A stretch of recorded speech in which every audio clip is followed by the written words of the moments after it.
டிஜி film company, Magnus production, Sabarish, Sangamithra, Soumya, Anbumani தயாரிப்பில் குணாநிதி நடிக்கும் அலங்கு December 27 முதல் திரையரங்குகளில். GT Holidays, South India's #1 travel brand. You know you are special when you're with GT Holidays. ஏன்னா ஆங்கிலேயர் காலத்துல தான் எல்லோருக்கும் கல்வியை கொண்டு வந்தாங்க. அதுவே பெரிய புரட்சியாக பார்க்கப்பட்டது. இந்த மெக்கேலேக்கு முன்னாடி ஒருத்தர் இருந்தார். அவர் தான் வந்து எல்லாருக்கும் கல்வியை கொண்டு வந்தார். இந்த ஆங்கிலேயர்களுடைய சிலைகள்னு பார்த்தா எதுவுமே பெருசா இருக்காது. முக்கியமான நகரம் மெட்ராஸ் தான். ஆனால் ஒருத்தருடைய சிலை மட்டும் இன்னைக்கும் கம்பீரமா நிற்கும். தீவுத்திடல் பக்கத்துல சர் தாமஸ் மன்றோன்னு ஒரு பேர். தமிழ்நாட்டில் ராஜாஜி முதலமைச்சராக இருந்தபோது ரொம்ப டீசென்டான அது குலைத்தொழில் தான். அதாவது முடி வெட்டுறவன் முடி வெட்டுறதை கத்துக்கட்டும், கோயிலில் வந்து பூஜை செய்யறவன் அதை போய் பண்ணட்டும், செருப்பு தைக்கிறவன் அந்த வேலையை பண்ணட்டும், ஒரு தொழிலை கத்துக்கிட்ட மாதிரி இருக்குங்கிற மாதிரி சொன்னார்ல. அதுதான் மிகப்பெரிய ஒரு பிரச்சனையை தமிழ்நாட்டில் ஏற்படுது. அப்போ அந்த வறுமையை போக்குறதுக்கு என்ன வழி? குறைந்தபட்சம் ஒரு வேளையாவது நம்ம சாப்பாடு போட்டு படிக்க வைக்கணும் என்று மதிய உணவு திட்டத்தை அறிமுகப்படுத்தினாரே காமராஜர். அதற்கு இதுதான் காரணம். கலைஞர் வந்து 2006க்கு அப்புறம் ஆட்சிக்கு வந்ததுக்கு அப்புறம் 8ஆம் வகுப்பு வரை ஆல் பாஸ்ன்னு கொண்டு வந்தார். ஃபெயில் ஆனால் அதை காரணம் காட்டி வீட்டுக்கு போயிடுவான், அதை காரணம் காட்டி தொழில் செய்ய போயிடுவான். நான் நல்லா படிக்கிறவனை தான் ஸ்கூலில் சேர்த்துக்குவேன், நல்லா படிக்கிறவனுக்கு தான் முக்கியத்துவம் கொடுப்பேன், அவன் ஃபீஸை குறைச்சிக்குவேன். நீங்கள் தனியாருடைய அந்த கான்செப்டில் வேலை பார்த்தா எப்படி நீங்கள் வந்து சமூக நீதிக்கான அரசாக இருக்க முடியும்? தரமான கல்வியை கொடுங்க. அதற்காக எல்லோரையும் தூக்கி விடணும்ல.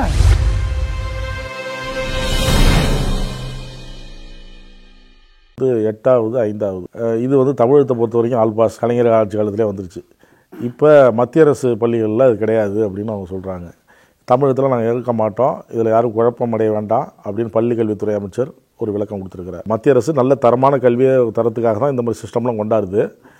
இந்த மாதிரி அதை ஏற்காமல் இந்த மாதிரி வச்சுருந்தீங்கன்னா ஒரு தரமான கல்வியை உருவாக்க முடியாது உங்களால் அப்படிங்கிறாங்க. அது நீங்கள் வெறுமனே வந்து ஒரு விஷத்தை வந்து அப்படி தேன் தடவி கொடுத்தாலும் அது விஷம்தான் அப்படின்னு சொல்லுவாங்கள்ல. நீங்கள் வந்து இந்த எதற்காக இப்படி ஒரு பிரச்சனை போயிட்டுருக்கு?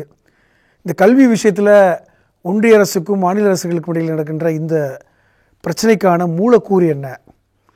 ஆரம்ப காலத்தில் கல்வியை நம்ம எப்படி கற்றுக்கொண்டோம், அதை எப்படி உரிமையாக பெற்றுக்கொண்டோங்கிறதெல்லாம் தெரிந்தால்தான் இன்றைக்கி நடக்கிற நிகழ்வை பற்றி நீங்கள் உங்களால் புரிஞ்சுக்க முடியும். முதலில் கடந்த நூற்றாண்டுகளில் பார்த்தா எல்லோருக்கும் கல்விங்க என்பது மறுக்கப்பட்ட ஒரு விஷயந்தான். எல்லோருமே கல்வி கற்றுக்கொள்ளவே முடியாது. அது ஒரு குறிப்பிட்ட சமூகம் மட்டுமே கல்வி கற்றுக்கொண்ட வரலாறெல்லாம் ஒரு நூற்றாண்டுக்கு முன்னாடி நம்ம தேசத்தில் நம்ம பார்த்தோம். இரண்டாவது, இந்தியா சுதந்திரம் அடைகிற காலத்தில் இந்தியா முழுவதுமே அடிப்படை கல்வியில் நம்ம மிகப்பெரிய பின்தங்கி இருந்தோம். அதெல்லாம் உண்மைதான். எழுத படிக்க தெரிந்தவர்களுடைய எண்ணிக்கையே பார்த்திங்கன்னா ரொம்ப ஒரு டபுள் டிஜிட்டே கிடையாது. அப்போ இந்தியா சுதந்திரம் அடைந்த பிறகு நமக்கான முக்கியமான விஷயம் 2 விஷயம்தான். ஒன்று உணவு, இன்னொன்று கல்வி.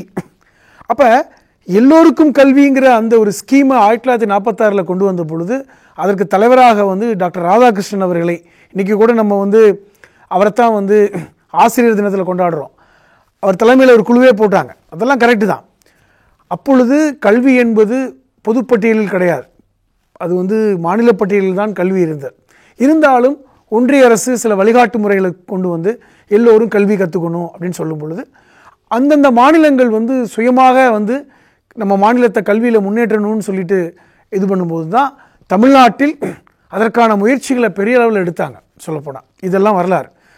இன்னொரு வரலாற்றை நீங்கள் தெரிஞ்சு கொள்ளணும். இந்த நம்ம கல்வி எல்லோருக்கும் கல்விங்கிற விஷயத்தை பேசும்பொழுது நம்ம மெக்கேலே கல்வி திட்டத்தை பற்றி பேசுவோம். ஏன்னா ஆங்கிலேயர் காலத்தில் தான் எல்லோருக்கும் கல்வியை கொண்டு வந்தாங்க. அதுவே பெரிய புரட்சியாக பார்க்கப்பட்டது. ஆனால் அந்த மெக்கேலேக்கு முன்னாடி ஒருத்தர் இருந்தார். அவர் தான் வந்து எல்லாருக்கும் கல்வியை கொண்டு வந்தார். இப்போ நீங்கள் சென்னையில் பார்த்தீங்கன்னா இந்த ஆங்கிலேயர்களுடைய சிலைகள்னு பார்த்தா எதுவுமே பெருசாக இருக்காது. இன்றைக்கி இந்த தேசத்தை 200-300 ஆண்டுகள் ஆட்சி செஞ்ச ஆங்கிலேயருடைய பார்த்திங்கன்னா முக்கியமான நகரம் மெட்ராஸ் தான். ஆனால் ஒருத்தருடைய சிலை மட்டும் இன்றைக்கும் கம்பீரமாக நிற்கும். நீங்கள் இந்த மவுண்ட் ரோட்டில் பார்த்தே தெரியும், வெங்கல சிலை ஒன்று நினைக்க தெரியுமா, குதிரையில் உட்கார்ந்த மாதிரி, அந்த தீவுத்திடல் பக்கத்தில். அவர் பேர் என்ன? சர் தாமஸ் மன்றோன்னு ஒரு பேர். அந்த தாமஸ் மன்றோ சென்னையோட கவர்னராக இருந்தபோது 1820 அவர் தான் வந்து இந்த குருகுல கல்வியெல்லாம் ஒழிச்சிட்டு எல்லாருக்கும் கல்வி கொண்டு வர ஒரு திட்டத்தை கொண்டு வந்தார். அது பெரிய புரட்சி ஏற்பட்டது. அதுக்கப்புறம் தான் 1835 இந்த மெக்காலா கல்வி திட்டத்துக்கான வரைமுறையே செய்யப்பட்டது. மெக்காலா தலைமையில் ஒரு குழுவும் போட்டாங்க. இது வரலாறு. அப்போ கல்வியே நம்ம வந்து பெரிய அளவில் போராடி தான் பெற்றோம். இது ஒரு நிகழ்வு. 1950களில் தமிழ்நாட்டில் ராஜாஜி முதலமைச்சராக இருந்தபோது அப்போ எல்லாருக்கும் கல்விங்கிற விஷயம், அடிப்படை கல்வியெல்லாம் நடந்து கொண்டு இருக்கிறது. அப்போ ஒரு திட்டத்தை கொண்டு வந்தார். என்ன காலையில் கல்வி கற்றுக்குங்க, மாலையில் வந்து தொழில் கற்றுக்குங்க, அப்பா அம்மா செய்கிற தொழில் அப்பா செய்கிற தொழிலை செய்யுங்க. ரொம்ப டீசெண்டான அது குலைத்தொழில் தான், ரொம்ப டீசெண்டாக சொன்னார். காலையில் கல்வி கற்றுக்கிட்டா போதும், சாப்பாட்டுக்கு அப்புறம் என்ன செய்ய போகிறோம், ஃபுல் டே கல்வி கற்றுக்கிட்டு என்ன செய்ய போகிறீங்க, அப்போ லஞ்சுக்கு அப்புறம் மதிய உணவுக்கு அப்புறம் யார் தந்தையோட தொழிலை கற்றுக்கிறதுக்கு நம்ம உதவி பண்ணலாம். அதாவது முடி வெட்டுறவன் முடி வெட்டுறதை கற்றுக்கட்டும், கோயிலில் வந்து பூஜை செய்கிறவன் அதை போய் பண்ணட்டும், செருப்பு தைக்கிறவன் அந்த வேலையை பண்ணட்டும், ஒரு தொழிலை கற்றுக்கிட்ட மாதிரி இருக்குங்கிற மாதிரி சொன்னார்ல. அதுதான் மிகப்பெரிய ஒரு பிரச்சனையை தமிழ்நாட்டில் ஏற்படுத்தது.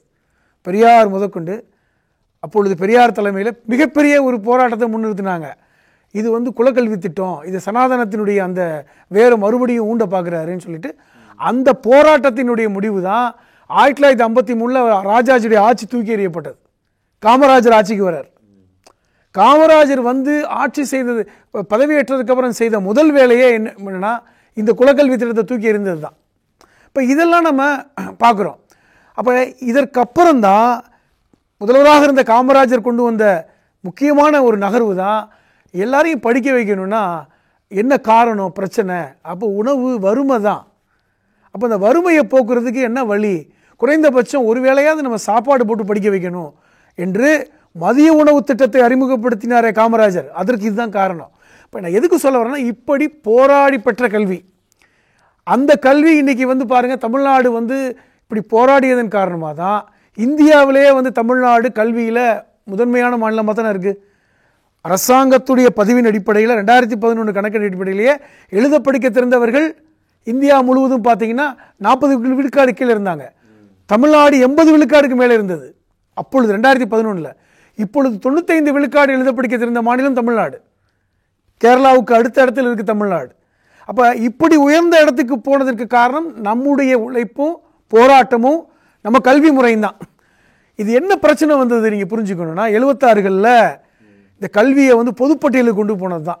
அதுவரை மாநில பட்டியலில் இருந்த கல்வி பொதுப்பட்டியலுக்கு ஒன்றிய அரசு கொண்டு போனதுனால தான், அதாவது இந்திரா காந்தி காலத்துக்கு அப்புறம் மொராஜி தேசாய் காலத்தில், ஜனதா கட்சி ஆட்சி காலத்தில் இந்த பொதுப்பட்டியலுக்கு வந்ததுக்கப்புறம் இப்போது சிக்கல். இப்போ இந்த விஷயத்துக்கு வர, இப்போ வந்து ஒன்றிய அரசு அறிவிச்சிருக்குல்ல, என்ன அறிவிச்சிருக்காங்க, 5ஆம் வகுப்புலையும் நாங்கள் பரீட்சை வைக்க போகிறோம், 8ஆம் வகுப்புலையும் பரீட்சை வைக்க போகிறோம், அதில் பாஸ் பண்ணால் தான் நீங்கள் 6ஆம் வகுப்பு போக முடியும், நீங்கள் ஃபெயில் ஆகிட்டீங்கன்னா மறுபடியும் 2 தடவை வாய்ப்பு கொடுப்போம், இல்லைன்னா நீங்கள் திருப்பி மீண்டும் 5ஆம் வகுப்பு படிக்கணும். நான் என்ன கேட்குறேன், ஒருத்தனை படிக்க வைக்கிறதுக்கே வந்து இல்லந்தேடி கல்விங்கிற கொண்டு போகிறோம், அவனை படிக்க வர்றோம்.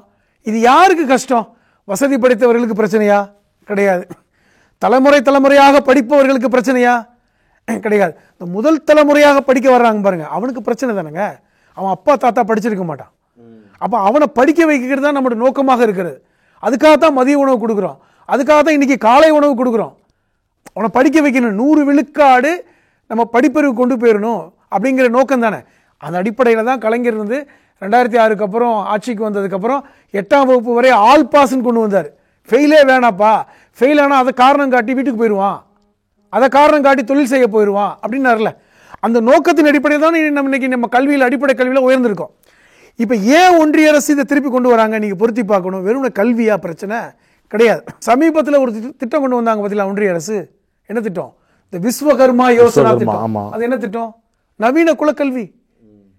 நீங்கள் வந்து அது ரொம்ப டீசெண்டாக நீங்கள் வந்து குலக்கல்வி, அதாவது தொழில் கல்வி செய்பவர்களுக்கு நாங்கள் வந்து அரசு மிக குறைந்த வட்டியில் நாங்கள் மானியம் கொடுக்குறோம், அதற்காக 13,000 கோடி ரூபாய் நாங்கள் ஒதுக்கியிருக்கோன்னு சொல்லி ரொம்ப பாலிஸ்டாக கொடுத்தாங்கல்ல 2 வருஷத்துக்கு முன்னாடி. என்ன அர்த்தம்? அது நல்ல விஷயம் தானேன்னு ஒருத்தர் கேட்டார். நல்ல விஷயம் தானே, ஆமாம், பையன் வந்து இந்த தொழில் பண்ண போகிறான், அரசு 5 லட்சம் வரைக்கும் லோன் கொடுக்குறாங்க, ஆனால் ஒரு கண்டிஷன் அப்ளை தெரியும்ல, தந்தை என்ன தொழில் செய்கிறாரோ அதை அவருக்கு தான் மகனுக்கு இந்த தொழில் செய்ய உதவி. நீங்கள் வந்து தந்தை வந்து ஒரு முடிவெற்ற கடை வச்சுருந்தாருன்னா, ஹேர் கட்டிங் சலூன் வச்சுருந்தாருன்னா பையனுக்கு, எல்லாருக்கும் இல்லை. அப்போ இது குலக்கல்வி திட்டம் தானேன்ற. இப்போ தந்தை என்ன தொழில் செய்கிறாரோ, ஒரு மண்பானை செய்கின்ற ஒரு வேலையை தந்தை செஞ்சுட்டு இருக்காருன்னா அதன் அடிப்படையில் மகனுக்கு நாங்கள் உதவி பண்ணுறோம். அது அவன் 18 வயசை சார்ந்தவனாக இருக்கணும் குறைந்தபட்சம். பேக்கரி கடை வச்சு வைக்கிறான் அப்படின்னு தான் தர மாட்டாங்க. அதான் கேட்குறேன். இப்போ முடிவெற்ற ஒருத்தர், நான் அதை வந்து இலக்கமாக சொல்லலை, அது வந்து ஒரு இதாக சொல்ல, உதாரணத்துக்கு தான் சொல்கிறேன். ஹேர் கட்டிங் சலூன் வைத்திருக்கின்ற ஒருத்தருடைய பையன் நீங்கள் சொன்ன மாதிரி நான் பேக்கரி வைக்க போகிறேன் அல்லது வந்து நான் வந்து ஒரு வேற ஒரு தொழில் செய்கிறதுக்கு என்ன கொடுக்க மாட்டாங்க. அப்போ இது நோக்கம் என்ன? அதை நீங்கள் புரிஞ்சுக்கணும். இப்போ இது இந்த ஒரு கூரை நீங்கள் புரிஞ்சுக்கங்க. அப்போ திருப்பி இந்த இடத்துக்கு வர்றேன். என்ன சொல்ல வர்றாங்க? ஏற்கனவே இந்த புதிய கல்விக் கொள்கை திட்டம் சொல்லி 2020 அறிமுகப்படுத்தினாங்கல்ல, இது வந்து ஒரு புதிய கல்விக் கொள்கை, நீங்கள் சொன்ன மாதிரி திறமையானவர்களை ஊக்குவிக்க போகிறோம் அப்படின்னு. அதில் சொல்லப்பட்ட முக்கியமான கூறுகளில் ஒன்று தான் 5ஆம் வகுப்பில் ஒரு பரீட்சை. நம்மெல்லாம் எப்படி படிக்கிறோம்னா 10+2 +3 10 +2 +3 வருஷம் காலேஜ்.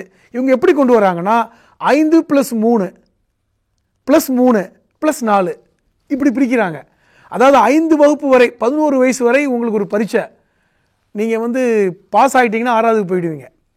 ஃபெயில் ஆனால் திருப்பி மீண்டும் ஒரு வாய்ப்பு, மறுபடியும் ஃபெயில் ஆனால் 5ஆம் வகுப்பு படிக்கணும். திருப்பி எத்தனை வருஷம் 5ஆம் வகுப்பு படிப்பீங்க? படிப்பானா அவன்? நமக்கு பின்னாடி வந்த பசங்களோட படிப்பானா? இந்த காலகட்டத்தில் படிக்க மாட்டான். அவனுக்கு இன்னொரு வாய்ப்பை கொடுக்குறாங்க, தொழிற்கல்வி. அவனுக்கு என்ன திறமை இருக்கோ. அதில் இன்னொரு முக்கியமானது 8ஆம் வகுப்பில் ஒரு பரீட்சை. 8ஆம் வகுப்புலையும் ஃபெயில் ஆனால் 9ஆம் வகுப்பு போக முடியாது. அவனுக்கு அங்கே தொழிற்கல்வி 8ஆம் வகுப்பில் அறிமுகப்படுத்துகிறாங்க.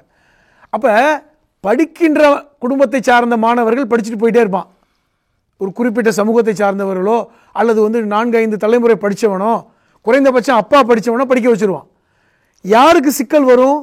ஏழை எளிய விளிம்பு நிலை மக்களுக்கு, ஒரு மலைவாழ் மக்களுக்கு, முதல் தலைமுறை மக்களுக்கு இது ஒரு சிரமமாக தான் இருக்கும் கல்வி.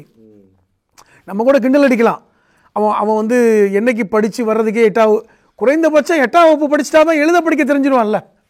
அதைத்தான் நம்ம பார்த்தோம். லிட்ரஸி ரேட் கூடிடும்ல. அப்போ இங்கே அவர்களை நீங்கள் பழையபடி குலக்கல்வி கல்விக்கு நீங்கள் இட்டு செல்றீங்க அப்படிங்கிற குற்றச்சாட்டு தான் மறுபடியும் வருது. இப்போ இந்த விஸ்வகர்மா யோசனா திட்டத்தை நீங்கள் பாருங்கள். அவர்கள் மீண்டும் வந்து சென்ட்ரல் கவர்மெண்ட்டில் இந்த திட்டம் நாங்கள் நடத்துகிற பள்ளிக்கூடங்கள் எல்லாம் இப்படி கொண்டு வர போகிறோம். இன்றைக்கி வந்து இந்தியாவில் 16 மாநிலங்களில் இந்த திட்டத்தை அறிமுகப்படுத்திக்கிட்டோம். பாஜக ஆளுகின்ற மாநிலங்களில் ஃபுல்லாக பார்த்தீங்கன்னா இப்போ 5ஆம் வகுப்பில் இது வந்துடுது பரீட்சை, 8ஆம் வகுப்பு பரீட்சை. அப்போ லிட்ரஸி ரேட் கூடுமா குறையுமா? நல்லா படிக்கிறவன் படிச்சுட்டு போயிடுவான். நோக்கம் நம்ம அதுவா? நான் என்ன கேட்குறேன், நல்லா படிக்கிறவனை படிக்க வைக்கிறதா நம்ம நோக்கம்? படிக்காதவனை படிக்க வைக்கணும், பள்ளிக்கூடம் வராதவனை கொண்டு வந்து விடணும். இந்த காலை உணவு திட்டம் வந்ததுக்கு அப்புறம் சேர்க்கை அதிகமாக இருக்குன்னு சொல்லி அதுதான் சொல்கிறேன். இப்போ காலை உணவு திட்டத்துக்கு முன்னும் பின்னுங்கிற ஒரு அறிக்கையை தமிழ்நாடு அரசு கொடுத்துருக்காங்க. அதற்கு முன்பாக எத்தனை மாணவர்கள் பள்ளிக்கூடத்தில் படித்தாங்க, அது ஆரம்ப பள்ளிக்கூடத்தில் எண்ணிக்கை கூடி இருக்கா இல்லையா? அதுக்கு உடனே என்ன சொல்லுவாங்க சில பத்திரிகை, ஏதோ சாப்பாட்டுக்கு வர்றாங்க, சாப்பிட்றதுக்காக வரட்டுமே, சாப்பிட்றதுக்கு வர்றவனாவது வந்துட்டு எழுத படிக்க தெரிஞ்சுக்கொள்ள வேண்டுமே. ஒரு நல்ல இப்போ கல்வி என்ன நம்ம அரசு எப்படி பார்க்கும்? அதை வந்து கல்வியை வந்து ஒரு லாபகரமான தொழிலாக பார்க்கல, அது ஒரு தனியார் நிறுவனம் அல்ல. நோக்கம் வந்து சமூக நோக்கம்தான். இப்போ அதன் அடிப்படையில் தான் இன்றைக்கும் தமிழ்நாடு வந்து கல்வியில் உயர்ந்திருக்கிறது காரணம் இதுதான். ஆனால் இது எப்படி பார்க்குறாங்கன்னா, நாங்கள் மீண்டும் மீண்டும் அந்த குலக்கல்வி திட்டத்தை நவீன வடிவத்தில் புகுத்துவோம், அதுதான் நோக்கம். அவர்களுடைய இந்த சனாதன போக்குடைய ஒரு பங்கு தான், ஒரு கூறு தான் இந்த குலக்கல்வி திட்டம். அந்த திட்டங்களை நவீன வடிவங்களில் கொண்டு வந்துகிட்டே இருக்காங்க. அப்போ கல்வியில் என்ன பண்ண பார்க்குறாங்க? இப்போ நமக்கே தெரியும், சில இப்போ ஐஐடி போன்ற நிறுவனங்களில் இன்னும் கீழே இருக்கிற மக்கள் போய் படிக்க முடியல, ஐஏஎம்மில் போய் படிக்க முடியல, சில பெரிய பெரிய யூனிவர்சிட்டிஸில் போய் படிக்க முடியல. ஏன் நம்ம நீட்டை எதுக்குறோம்? அதில் எல்லாம் குறிப்பிட்ட மக்கள் தான் போக முடியுது, பின்தங்கிய மக்கள் போய் படிக்க முடியலங்கிற அந்த சமூக அக்கறை தானே. இப்போ சமூக நீதினா என்ன நம்ம நினைக்கிறோம்? நான் கேட்குறேன், இந்த சமூக நீதி என்பதை சமமான கல்வி, சமமான வேலைவாய்ப்பு, சமமான அந்த உரிமை அப்படி தானே கொடுக்குறோம். எப்படிங்க உங்களுக்கு இவ்வளவு திறமையான பின்புலம் இருக்கிறது, ஒரு குடும்பத்திற்கு வந்து திறமை இல்லாத ஒரு பின்புலம் இருக்குன்னா எப்படி சமப்படுத்த முடியும்? அப்போ அவர்களையும் கைதூக்கி விட வேண்டும் என்பது தானே சமூக நீதி. அதை உடைக்கின்ற விஷயம்தான் இதெல்லாம். அப்போ சமூக நீதிக்கான எதிரான ஒரு மனப்பான்மை ஒன்றிய அரசுக்கு இருக்குது அப்படிங்கிறத தான் இப்போ தமிழ்நாடு அரசு சொல்லி காமிக்கிறாங்க. இப்போ இன்றைக்கி பள்ளி கல்வித்துறை அமைச்சர் ரொம்ப தெளிவான விளக்கத்தை கொடுத்துட்டாரு. நாங்கள் 8 ஆல் பாஸுங்கிறத தொடர்ச்சியாக நடத்துகிறோம். ஆனால் இன்றைக்கி ஒன்றிய அரசாங்கம் ஒரு விஷயத்தை சொல்லிட்டாங்க, நாங்கள் நடத்துகின்ற பள்ளிக்கூடங்களில் இது இருக்கும், அதற்கு மேலே மாநில அரசு நடத்துகின்ற பள்ளிக்கூடங்கள் எப்படின்னா வச்சுக்கலாம் அப்படின்னு. ஆனால் இதுவே தப்புன்றேன். இது வந்து இப்போ உங்களுக்கு இப்போ அந்த மாணவர்கள் மத்தியிலே ஒரு பாகுபாடு ஏற்படும். அப்போ என்ன ஆகுனா எண்ணிக்கை இந்த பக்கம் கூடும். அரசு பள்ளிகளில் வந்து உள்ளே வருவாங்க. அவங்க என்ன நினைக்கிறாங்க, எங்களுக்கான மாணவர்கள் வந்தால் போதும், எங்களுக்கான பின்புலம் உள்ள மாணவர்கள் வந்தால் போதும் அப்படின்னு நினைக்கிறாங்க அவங்கள பொறுத்தவரை. நாம் என்ன நினைக்கிறோம், எல்லோரையும் அவருடைய திறனை மேம்படுத்த வேண்டிய ஒரு அந்த சமூக பார்வையோடு பார்க்குறோம். இதுதான் இந்த புரிதல் நமக்கு வேணுன்ற. படிக்காதவனா படிக்க வைக்கணும், பள்ளிக்கூடத்துக்கு வராதவனா பள்ளிக்கூடத்துக்கு வர வைக்கணும். காலை உணவு திட்டம் இந்த அரசு கொண்டு வந்ததுக்கப்புறம் மாணவருடைய சேர்க்கை அதிகமாக இருக்குது, அதாவது வருகை அதிகமாக இருக்குது, சேர்க்கையெல்லாம் அதிகமாக இருக்குது அப்படின்லாம் சொல்கிறாங்கன்னு அப்படிலாம் நீங்கள் சொன்னீங்க. அவங்க இன்னும் கல்வி தரத்தை மேம்படுத்தணும், மாணவர்களுடைய தரத்தையும் மேலே கொண்டாடணும் அப்படின்னு தான் அவங்க கொண்டாடுறாங்க. நான் என்ன கேட்குறேன், அவங்க நீங்கள் என்ன தனியார் கல்வி நிலையத்தை ஆரம்பித்து பண்ணுறீங்க? தனியார் நிறுவனங்கள் எப்படி பண்ணுறாங்க நான் கேட்குறேன். ஒரு தனியார் ஸ்கூலோட கான்செப்ட் என்ன? நான் நல்லா படிக்கிறவனை தான் ஸ்கூலில் சேர்த்துக்குவேன், நல்லா படிக்கிறவனுக்கு தான் முக்கியத்துவம் கொடுப்பேன், அவன் ஃபீஸை குறைச்சிக்குவேன். கல்லூரியில் சொல்கிறாங்கல்ல, திறமையானவர்கள் மட்டும்தான் நாங்கள் எங்கள் கல்லூரியில் படிக்க வைப்போம். அதற்கு அப்போ அரசாங்கிறது நீங்கள் தனியாருடைய அந்த கான்செப்டில் வேலை பார்த்தா எப்படி நீங்கள் சமூக நீதிக்கான அரசாக இருக்க முடியும்? ஒன்று. ரெண்டாவது, நீங்கள் நினைக்கிறீங்க நல்ல தரமான கல்வி கொடுப்பேன்னு சொல்கிறீங்களா? அவர் தரமான கல்வியை கொடுங்க, அதற்காக எல்லோரையும் தூக்கி விடணும்ல. இப்போ அதை நீங்கள் கல்லூரிகளில் கொடுக்குறீங்க. என்னங்க 5ஆம் வகுப்போடவே அவனுடைய கல்வி கனவை நீங்கள் நிறுத்து போக வச்சுருவீங்களா? இப்போ ஒரு பின்புலம் ஒரு எளிய பின்புலத்திலேருந்து ஒருத்தன் வர்றான், அவனுக்கு வேற இல்லை. இன்றைக்கி நிலைமைக்கு பார்த்தீங்கன்னா அது குறைந்திருக்கிறது. முதல் தலைமுறை பட்டதாரிங்கிற எண்ணிக்கை இப்போ தான் ஓரளவுக்கு வந்துக்கிட்டு இருக்குது. ஒரு 20 வருஷத்துக்கு முன்னாடிலாம் பார்த்திங்கன்னா இல்லை. அப்போ அடுத்தடுத்த தலைமுறை இப்போ வந்துருச்சு. ஆனாலும் இன்னுமே பின்தங்கி கல்லூரிக்கு போகாத குடும்பம் இருக்க தான் செய்கிறாங்க, படிக்காத குடும்பம் இருக்கிறாங்க. அப்போ அவர்களை நம்ம தூக்கிவிட வேண்டிய இடத்துல இருக்கும் பொழுது நீங்கள் என்ன சொல்கிறீங்க, நாங்கள் தரமான கல்வி கொடுக்க போகிறோம், அதனால் நாங்கள் ஃபில்டர் பண்ணுறோன்னா யாருக்கு தரமான கல்வி கொடுக்க போகிறீங்க? படிக்கிறவனுக்கு கொடுக்க போகிறீங்க. இப்போ இவ்வளவு தன்னுடைய திறன் குறைபாடுகள் இருக்கிறான், அவனுக்கு இன்னும் படிப்புக்கான அவனுக்கு அந்த அறிவு குறைபாடு இருக்குன்னா அவனுக்கு நீங்கள் என்ன வச்சுருக்க போகிறீங்க? நீங்கள் என்ன ஒரு இது கொடுக்குறீங்க, மாற்று ஏற்பாடு கொடுக்குறீங்க? நாங்கள் திறன் மேம்பாடுன்னு தனியாக ஒரு இதை ஆரம்பித்து அவனுக்கான தொழில் திறமையை தெரிஞ்சு நாங்கள் ஊக்குவிக்க போகிறோம் அப்படி கொண்டுறாங்க. 8ஆம் வகுப்புலேருந்து இப்போ இவன் படிக்கலையா, இவனுக்கு என்ன தொழில் தெரியும், அவனுக்கு அந்த தொழிலை ஊக்குவிக்கக்கூடிய வேலையை செய்ய போகிறோம். இது யாருங்க முடிவு பண்ணுறது? அவன் அவனுக்கான வாய்ப்புகளை நம்ம கொடுத்து அதுக்கு அவன் தானே முடிவு பண்ணணும். நீங்கள் முடிவு பண்ணுறீங்க, நீ இதாண்டா லாய்க்கு, உன் குடும்ப பின்னணி இதுதான், உனக்கு இந்த திறமை தான் இருக்குது, அடிப்படையில் உன்னுடைய ஜெனட்டிக்கில் இந்த தொழில் தெரியலாம், உனக்கு கார்பென்ட்ரி ஒர்க்கு தான் சரியாக வரும், உனக்கு மண்பானை செய்கிறது தான் சரியாக வரும், உனக்கு இரும்பு பற்ற வைக்கிறது தான் சரியாக வரும். நீங்கள் முடிவு பண்ணுறீங்க. எதை வச்சு முடிவு பண்ணுறீங்க? அவனுக்கு என்ன, நான் என்ன கேட்குறேன், ஒரு 11 15 வயசில் அவனுக்கு என்ன திறமை நீங்கள் கண்டுபிடிச்சிருவீங்களா? நான் கேட்குறேன். அவனுக்கு கார்பென்ட்ரி ஒர்க்கு தெரியும் அல்லது இந்த வேலை தான் தெரியும்னு சொல்லி நீங்கள் 15 வயசில் கண்டுபிடிச்சிருவீங்களா? அவனுக்கான திறமை எப்போ வெளிப்படும்? அது நீங்கள் இதுதான் நீங்கள் அவனுக்கு என்ன செய்கிறீங்க, மறைமுகமாக இதுதான் உனக்கு வரும்ன்றீங்க. இப்போ இது மறைமுகமான குலக்கல்வி தான். கிட்டத்தட்ட நீங்கள் குலக்கல்வி திட்டத்தை நவீன முறையில் நீங்கள் புகுத்துறீங்கன்னு இன்றைக்கி எல்லா எதிர்க்கட்சிகளும் குற்றம் சுமத்துறாங்க. தமிழ்நாடு அரசு பட்டவர்த்தனமாக குற்றம் சுமத்துது. இது நோக்கமே அதுதான். இருக்கிற 8ஆம் வகுப்பு வரை படித்து வெளியே வரட்டும், அவன் உயர்கல்விக்கு வரும்போது முடிவு பண்ணட்டும். நம்ம ஏற்கனவே நம்ம தமிழ்நாட்டில் நம்ம மாநிலத்தில் என்ன சிஸ்டம் வச்சுருக்கோம், 10ஆவதுல தானே நம்ம ஒரு இதை ரெடி பண்ணுவோம். 10th முடித்ததுக்கப்புறம் தான் இந்த குரூப்பு நம்ம எடுக்கணும்னு சொல்லி முடிவு பண்ணுவோம். நீ சயின்ஸ் குரூப் எடுக்கிறியா, ஆர்ட்ஸ் குரூப் எடுக்கிறியான்னு அவனுக்கு ஒரு வயசு 18 வயசு வரணும் இல்லை? அப்போ ஒரு தனி மனிதன் 18 வயசு வரும்போது தான் நமக்கு என்ன வரும்னே தெரியும் அவனுக்கு. ஆனால் நீங்கள் என்ன செய்கிறீங்க, 15 வயசுக்கு முன்னாடியே உனக்கு இதுதான் வரும்னு கண்டுபிடிக்கிறீங்களா? இது அவனுக்கான உரிமை மறுப்பு தானே, அதுதான் முக்கியம். இது சமூக நீதிக்கு எதிரான கிட்டத்தட்ட சனாதன போக்கு தான். கல்வியை சிலர் தான் படிக்க முடியும், கல்வியை சில குடும்பங்கள் தான் கொண்டு போக முடியும், இவருக்கு தான் வரும் கல்வி வரும், உனக்கு இதுதான் வரும் அப்படின்ட்டு இன்றைக்கி அதுக்காக ஒரு 13,000 கோடி ஒதுக்குறீங்க. தொழிலுக்கு வேணால் லோன் வாங்கிங்க. நான் திருப்பி அதான் கேட்குறேன், தொழிலுக்கு ஊக்குவிக்கும் என்றால் தந்தை செய்கின்ற தொழிலை தான் செய்யணுங்கிற கண்டிஷனை எதுக்கு போடுறீங்க? அதுதான் என் கேள்வி. இப்போ எனக்கு விருப்பம் இருக்குங்க இந்த தொழில் செய்வதற்கு, லோன் கொடுங்க. எங்கள் அப்பாவும் அந்த தொழில் செஞ்சுருக்கணும்னு எதுக்கு நீங்கள் கண்டிஷன் போடுறீங்க? அப்போ இதனுடைய அப்பட்டமான குலக்கல்விக்கான அந்த திட்டம் தானே, அதை தான் இன்னைக்கு எதிர்க்கிறாங்க. கருத்துக்களை பகிர்ந்து கொண்டதற்கு நன்றி. நக்கீரன் டிவிக்கு சப்ஸ்கிரைப் செய்யுங்கள். உங்கள் ஆதரவே எங்கள் பலம். ஆசிரியர்களுக்கு நண்பனாகவும் மாணவர்களுக்கு ஆசானாகவும் திகழும் தேர்வு வழிகாட்டி.